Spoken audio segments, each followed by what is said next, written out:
আসসালামু আলাইকুম। আমি মোহাম্মদ মনোয়ার হোসেন শাওন, প্রয়াস এগ্রো ফার্মের পক্ষ থেকে আপনাদের সকলকে স্বাগত জানাচ্ছি। আমাদের রোগ ব্যবস্থাপনা সিরিজ চলতেছে, যারই ধারাবাহিকতায় আজকে আমাদের চিকিৎসার দ্বিতীয় পর্ব আপনাদের সাথে শেয়ার করব। তো চিকিৎসাটাকে দুই ভাগে ভাগ করেছিলাম। প্রথম পর্বে ছিল আমরা কিভাবে প্রাথমিক প্রতিবিধান বা চিকিৎসার কাজটা করব, এবং দ্বিতীয় পর্বে আমরা রেখে দিয়েছিলাম যে দক্ষ ভেটেরিনারি ডাক্তারকে ডাকা এবং তার ভেটেরিনারি ডক্টরটি আসার আগে আমাদের করণীয় কি এবং ডক্টর আসার পরে আমরা কি করব সেই ব্যাপারে আজকের পর্বে আমরা আলোচনা করব।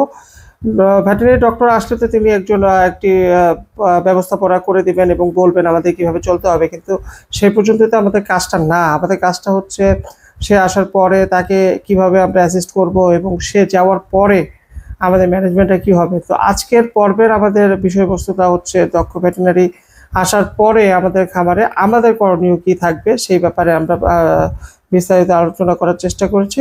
আমরা চেষ্টা করেছি চিকিৎসার ব্যাপারে যতটুকু পারা যায় আপনাদের সাথে শেয়ার করার জন্য, এবং তারপরেও হয়তো বা কিছু জিনিস বাদ পড়ে যেতে পারে, সেই ব্যাপারে অবশ্যই আগে থেকে ক্ষমা চেয়ে নিচ্ছি। আশা করি আজকের পর্বটা আপনাদের ভালো লাগবে। পর্বটি শুরু করার আগে আবারও আপনাদেরকে রিকোয়েস্ট করছি, যারা এখনো চ্যানেলটি সাবস্ক্রাইব করেননি অবশ্যই সাবস্ক্রাইব করে নেবেন এবং সেই সাথে সাথে বেল আইকনটি টিপে নেবেন, যাতে নতুন কোনো ভিডিও আসলে আপনারা নোটিফিকেশন পেতে পারেন, এবং সেই সাথে সাথে কী রকম ভিডিও চাচ্ছেন তার একটা কমেন্টস আমাদের সাথে শেয়ার করবেন। তো আশা করি আশা করি আজকের পর্বটি আপনাদের ভালো লাগবে। এখন দ্বিতীয় ধাপ, যে আমাদের কাঙ্ক্ষিত ভেটেরিনারি ডক্টর চলে আসছে, এখন আমার করণীয় কি? এখন আমার করণীয় হচ্ছে, আমার করণীয় একটাই, সেটা হচ্ছে তাকে প্রপার হিস্ট্রিটা দেওয়া, যে আমার এই গরুর প্রিভিয়াস কোনো হিস্ট্রি থাকলে সেটা জানাবো, এবং পরবর্তীতে উনি আসার আগ পর্যন্ত রোগ নির্ণয়, মানে আমি যখন ডিটেক্ট করলাম তখন থেকে শুরু করে উনি আসার আগ পর্যন্ত গরুর যে হিস্ট্রিটা সেই হিস্ট্রিটা আমি প্রপারলি দিব। সেইখান থেকে ইনফরমেশন নিয়ে এখন যে দায়িত্ব সেটা হচ্ছে ভেটেরিনারি ডাক্তারের দায়িত্ব। উনি এই জিনিসগুলি আপনার হিস্টোরিগুলি জানবেন এবং সেই হিস্টোরি এবং গরুর যে শারীরিক লক্ষণগুলি সেগুলি দেখবেন, এবং দেখে যদি তার পক্ষে সম্ভব হয় উনি রোগ নির্ণয় করবেন এবং সেই অনুযায়ী চিকিৎসা দেওয়ার চেষ্টা করবেন।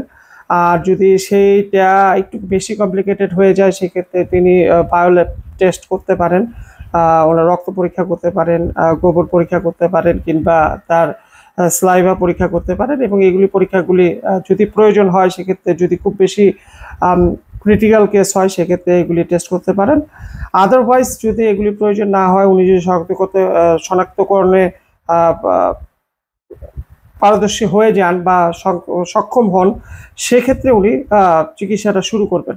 সেই চিকিৎসাটা শুরু করার পরে তিনি অবশ্যই আপনাকে একটা প্রেসক্রিপশন দিবেন এবং একটি ফলো করার জন্য একটা প্রসিডিওর বলে দিবেন। এখন আপনার এই চিকিৎসাটা যখন উনি আপনাকে প্রোভাইড করলেন যে এটাকে এইভাবে এইভাবে চিকিৎসা করতে হবে এবং এইভাবে আপনাকে টেক কেয়ার করতে হবে, তখন আবার আপনার কাজ শুরু হয়ে গেল।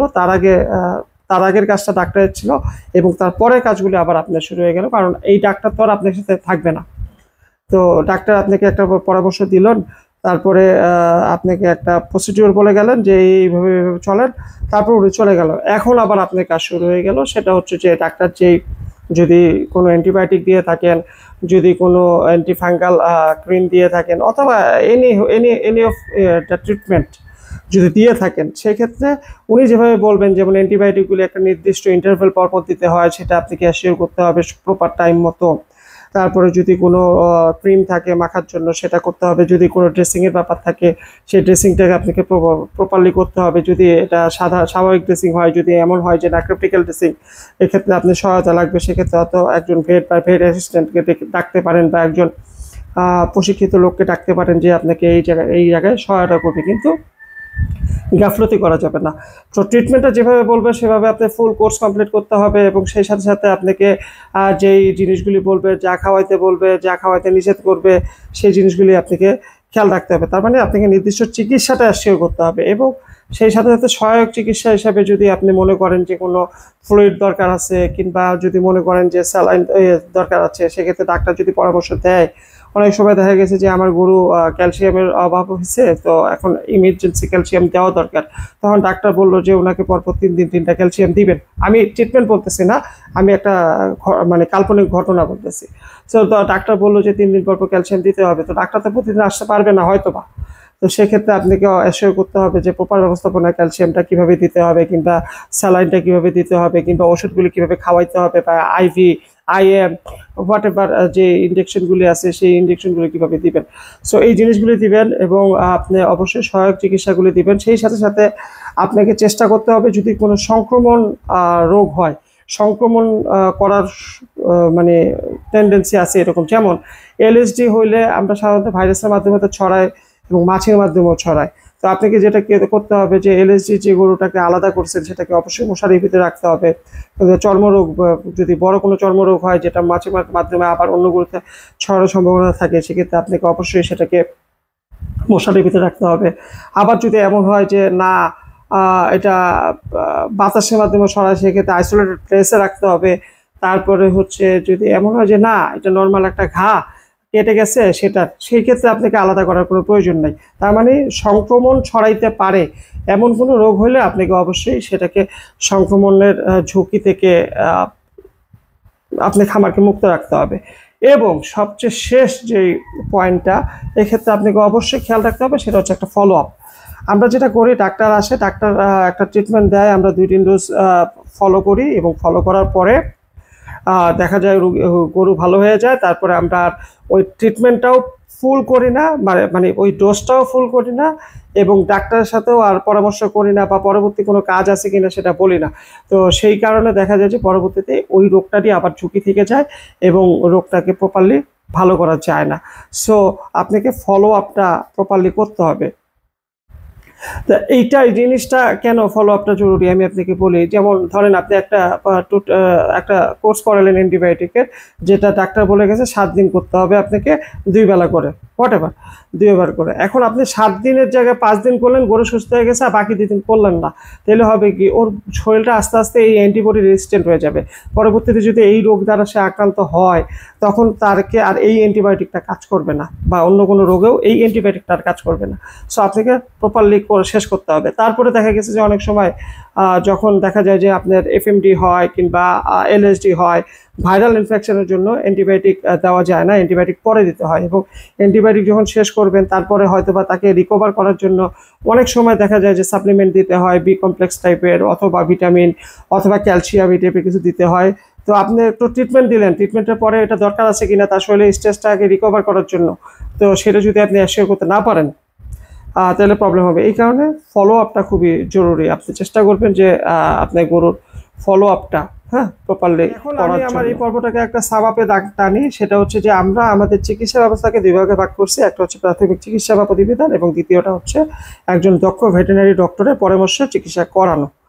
সো চিকিৎসা মানে কিন্তু শুধুমাত্র ট্রিটমেন্ট দেওয়া না, এটা আপনি বলতে পারেন যে সঠিক সময়ে সঠিক ব্যবস্থাপনা নেওয়াটাও একটা চিকিৎসা। তা আপনি প্রশ্ন করতেই পারেন, আপনি চিকিৎসা নিয়ে একটা পর্ব করলেন, বাট আপনি তো চিকিৎসা সম্পর্কে কিছু বললেন না।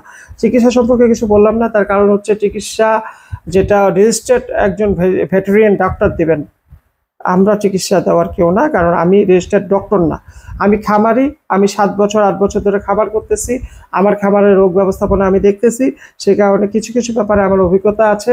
কিছু কিছু দেখা গেছে যে আমরা যখন যেখানে ঠেকেছি ভালো ডাক্তার এনেছি, ভেটেরিনারি ডক্টর এনেছি, এবং তাদের কাছ থেকে পরামর্শ নিয়ে রোগ ব্যবস্থাপনা করেছি। তো তখন আমাদের যে নলেজটা হয়েছে সেই নলেজ নিয়ে পরবর্তীতে যখন দেখা গেছে যে আমার কোনো সেম কেস আসছে, আমি হয়তো বা ট্রিটমেন্ট দিয়ে এটাকে ভালো করতে পারছি। বাট তার মানে এই না, তার মানে আমি শিখেছি, কিন্তু আমি কিন্তু চিকিৎসা দেওয়ার কেউ না, তাই না? চিকিৎসা দিবে রেজিস্টার্ড ভেটেরিনারি ডক্টর। আর আমরা যেগুলি সম্পর্কে জেনে গেছি, প্রাথমিক চিকিৎসা যেগুলি দেওয়া দরকার, কিংবা যে ট্রিটমেন্টগুলি সহজভাবে, যেমন জ্বর হলে প্যারাসিটামল দেওয়া, কিংবা অ্যান্টিহিস্টামিন দেওয়া, সর্দি কাশি হলে, এইগুলি বেসিক লেভেলের, এগুলি দেওয়ার জন্য কোনো ভেটেরিনারি ডক্টরের প্রয়োজন নেই। সেটা আপনিও দিতে পারেন, আমিও দিতে পারি, সেটা হচ্ছে পরামর্শক্রমে। কিন্তু কোনো নির্দিষ্ট চিকিৎসা আমি দিতে পারি না, তাই আমি এই ভিডিওতে চিকিৎসা নিয়ে আলোচনা করি নাই। সো আমার রোগ ব্যবস্থাপনার আজকে এটাই শেষ পর্ব। এর পরবর্তীতে আমি নির্দিষ্ট কিছু রোগের নির্দিষ্ট কিছু চিকিৎসা নিয়ে হয়তো বা পর্ব আলোচনা করব। যেমন অ্যানথ্রাক্স সম্পর্কে একটা আমাদের ভিডিও অলরেডি চলে গেছে, যেখানে আমরা অ্যানথ্রাক্স সম্পর্কে জানার চেষ্টা করেছি।